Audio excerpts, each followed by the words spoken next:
Hello and welcome to News Central TV. My name is Mazino Peel. Now here are stories making headlines beyond the continent. We begin with the Gaza takeover proposal, where President Donald Trump says no soldiers by the U.S. would be needed in the Gaza proposal, days after he announced that the United States could take over and own the Gaza Strip. Trump said this in his early morning post on his Truth social platform. Earlier this week, Trump had announced while Israeli Prime Minister Benjamin Netanyahu was visiting that the U.S. will take over the Gaza Strip. His administration appeared to backtrack on this proposal by Wednesday after facing a wave of criticism from Palestinians, Arab governments, and world leaders. Trump's Secretary of State Marco Rubio said the idea was not meant to be hostile, while the White House said there was no commitment to sending U.S. troops. Meanwhile, the United Nations Chief Antonio Guterres has warned against ethnic cleansing in Gaza as he rejected U.S. President Donald Trump's bombshell proposal for the United States to take control of the Palestinian territory and displace all its people. The U.S. Secretary General gave the warning in a speech to the UN committee that deals with the rights of Palestinians. Meanwhile, the Palestinian envoy to the United Nations, Riyad Mansour, tells a meeting at the UN headquarters in New York that the people do not have a homeland other than the state of Palestine. Trump, in a White House news conference on Tuesday alongside Israeli Prime Minister Benjamin Netanyahu, stunningly proposed long-term ownership of Gaza by the United States, triggering an international uproar. We don't have a homeland other than the state of Palestine. So therefore, we are not looking for other homelands or other countries. For those who want us to have a happy place and safe place, we will be delighted to return to our homes inside the state of Israel. This is where we originally were, kicked from. If they want to do that for us, we will welcome it. But short of that, Gaza is part of the state of Palestine. The West Bank is part of the state of Palestine, so is East Jerusalem. At its essence, the exercise of the inalienable rights of the Palestinian people is about the right of Palestinians to simply live as human beings in their own land. Any durable peace will require tangible, irreversible, and permanent progress toward the two-state solution, an end to the occupation, and the establishment of an independent Palestinian state with Gaza as an integral part. And now more on this to discuss this with us. We're joined by Professor Mukesh Kapila. He's an author and a humanitarian. You're welcome to the show this evening, sir. Thank you very much for joining us. Evening. Great. So let me start by asking, how might Trump's takeover of Gaza from Israel impact U.S. relations with other Middle Eastern countries, especially those critical of Israel's policies? I think this bizarre intervention from President Trump has certainly put the cat among the pigeons, because it will impel all states in the region and beyond to think about what the implications are going to be. Now, whether it contributes to greater stability or instability is, of course, a matter of debate. Some regional countries will be happy for the U.S. to come in and stabilize the situation, get rid of Hamas and perhaps even Hezbollah permanently, and bring peace to the regions. Others fear that it'll actually make the situation worse. So I think this is a matter of debate. So it's very confusing whether the U.S. plans to act as peacekeeper or if they want to usurp the land. But what could the long-term impact of Trump's policy be on the U.S.'s role as a global peacekeeper and mediator in the international conflict? Well, the U.S.'s role in peacekeeping and mediation on a global level has always been an ambivalent one. It doesn't contribute any peacekeeping troops anywhere, as far as I know. Of course, it contributes a big chunk of the UN peacekeeping budget, as it's bound to by its agreements within the UN system. But and also its mediation function is definitely only in areas where it has an interest. Under Mr. Trump, this will be even more geared towards America First policies. So I don't think this is going to make any big difference to the US's global role, other than to say that it'll be even more partial and more selective than it has been in recent years. So Trump's been talking about this for a bit now, and it seems like a ridiculous idea, but then again, it's beginning to get other world leaders to think. Now, do you think this is going to have any effect on Africa on its own, since Trump is talking about redeveloping Gaza? Do you think African nations are also thinking about their developmental aspirations, especially in conflict-affected regions? Absolutely. I think African leaders should wake up. And with the amount of instability that is going around in Africa, especially corruption and low-level insecurity, and sometimes even civil wars that are going on, then I think, and if they want to avoid foreign intervention in its different forms, and economic foreign intervention is now the modern way to intervene in a country, then I think they need to get the house in order. We've been there. In South Sudan, for example, China has already invested in South Sudan in terms of land, agriculture, and so on. Investment in oil in some countries in Africa is geared towards their own interests, especially Chinese and Western nations both. So in that regard, I think this should be a wake-up call to especially badly governed African states. I like that you brought in Sudan here in relations to China. We all know what happens in Africa. Once there's any geopolitical tension across the world, Africa seems to, one way or the other, be impacted. So would the U.S. involvement in Gaza potentially destabilize other regions, like in Africa, for instance, where countries have already been impacted by certain geopolitical tensions? Well, I think it depends on if the countries have got anything to offer, which is of value on the or a threat or importance on the global stage. For example, countries that generate a lot of migrants that end up on in the West, in Europe, but in this case we're talking more about the United States, had better wake up. Because unless they can control outward migration, especially of discontented citizens or economically disenfranchised citizens, then I think the Trump doctrine allows the U.S. to intervene. Also, countries that produce strategically important minerals, such as Congo, minerals that we need for making mobile phones or for other renewable energy and so on and so forth, I think they are vulnerable to being exploited by interventions. And that, I think, poses a risk to the integrity of African states. And so this Gaza business has really set ideas running around the world. And I think it is quite possible that we will see similar interventions in parts of Africa, which I don't think African people are going to like. Let's talk about the legality of it all, international laws here. Do you think this was a ridiculous proposal by Trump? I mean, displacing populations and also affecting occupation of foreign lands. Was it a ridiculous idea? Well, on the face of it, it appears ridiculous. But when you start thinking about it, there are elements that, Trump, in his usual way, he says bombastic things. But underpinning what he says, there is a kernel of something that needs to be examined. For example, it is correct that Gaza is totally devastated. And it is correct that expecting people to live in the rubble for years on end while their houses are rebuilt is inhumane. It's as inhumane as the act of destruction that accompanied the war we have been seeing over the last several months.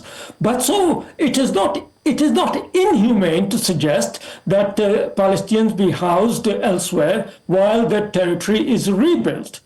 So now, coming to international law, well, international law died a long time ago in Gaza, and it has been dying in many other places around the world. So I think to suddenly invoke international law selectively in this context is a little bit hypocritical. There is no international law left anymore in situations of conflict where we have abuses, exploitation, and violence, and war crimes and violation of international humanitarian law on a pandemic scale.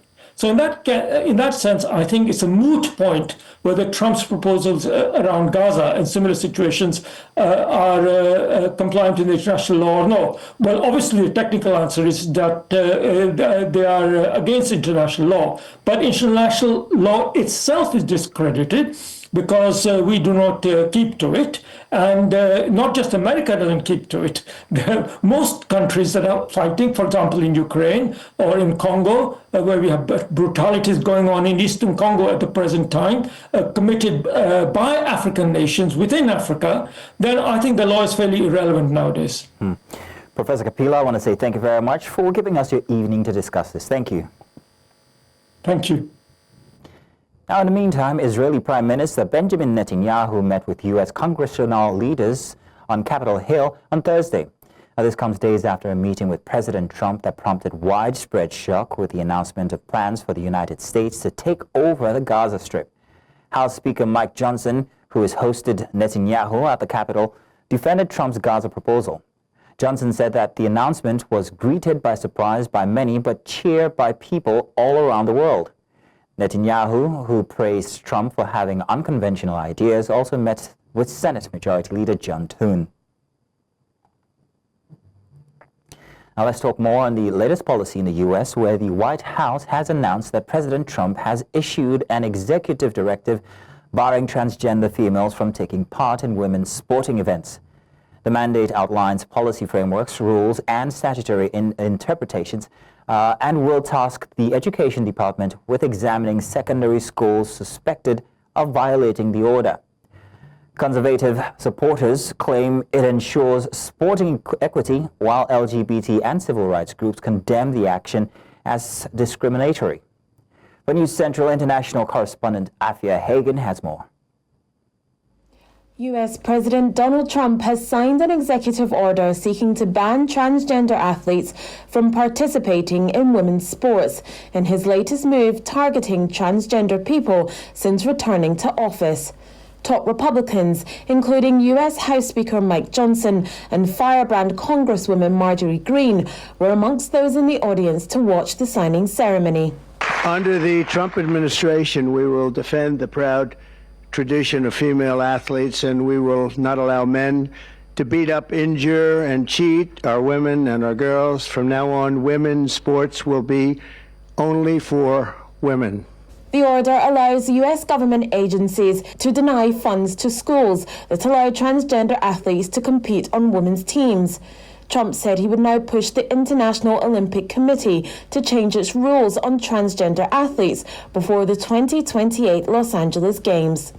Trump added that he had directed Homeland Security Chief Kristi Noem to deny visa applications made by men attempting to fraudulently enter the United States while identifying themselves as women athletes to try and get into the Games.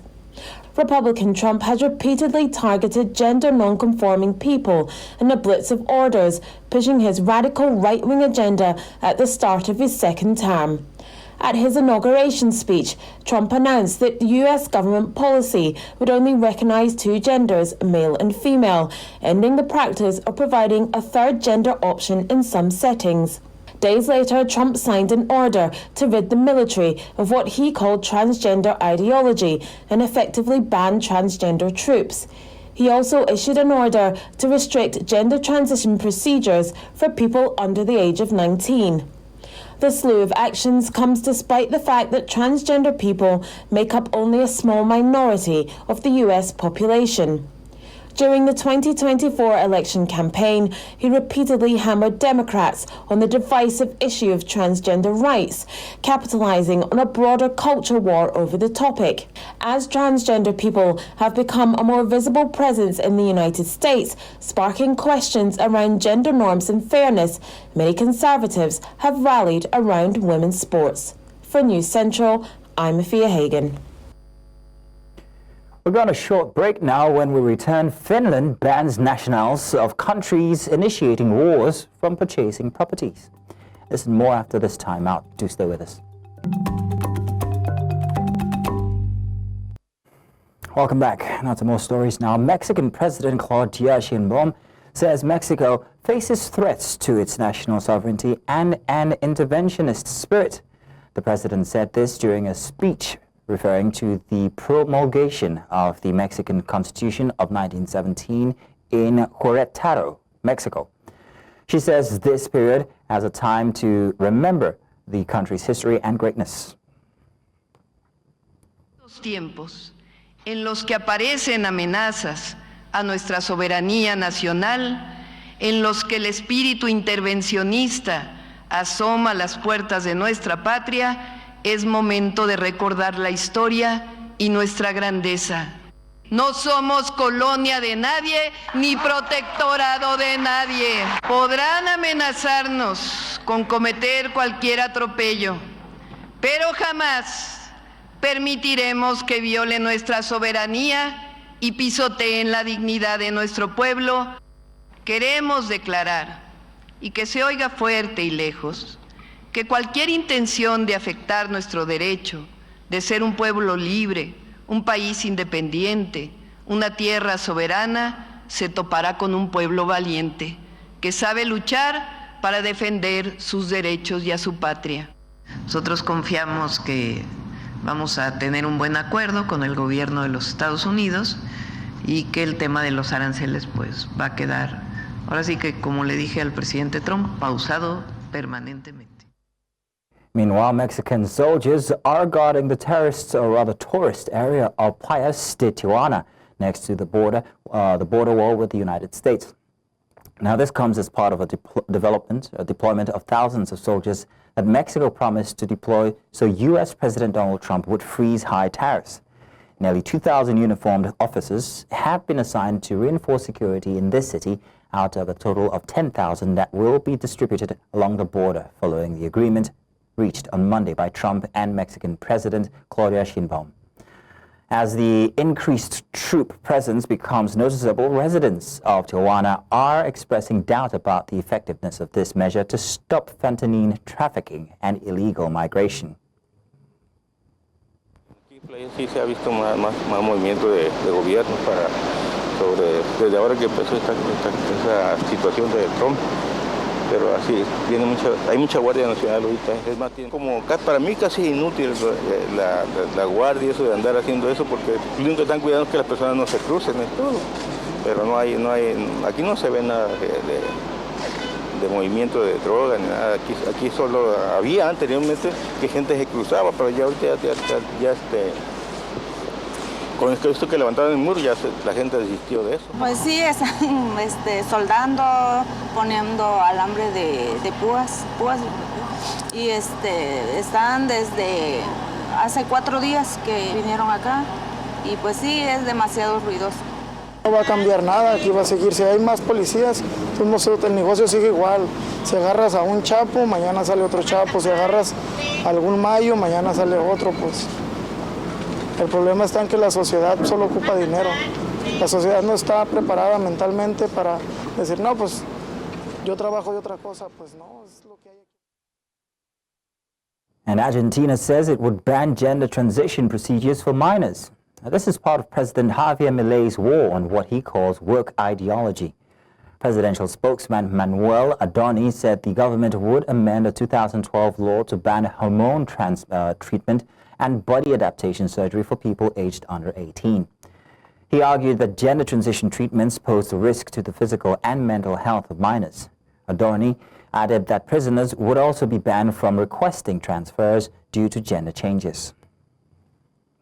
Que el gobierno nacional decidió prohibir los traslados en cárceles a raíz de cambios de género. Esto quiere decir que si un condenado está en una cárcel de hombres, ya no va a pedir el traslado a un pabellón de mujeres solo por autopercibirse como tal.